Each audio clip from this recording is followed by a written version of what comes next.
Hello, you must have heard a lot about Google Forms. Google Forms are a great resource for learning. A lot of people use them as a tool for making quizzes and surveys and for collecting data, which are very useful ways of using Google Forms. But did you know that you can also use them to create an interactive, responsive learning experience, and that too absolutely free? What you need is just to have a basic knowledge of using Google Form and willing to learn and innovate.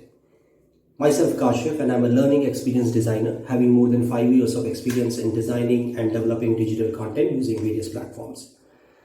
I would like to take you through each step of creating interactive e-learning in Google Forms. Please join me on 4th of November, Saturday, to see how we can design, develop, implement and evaluate an e-learning using only one tool, and that is Google Form.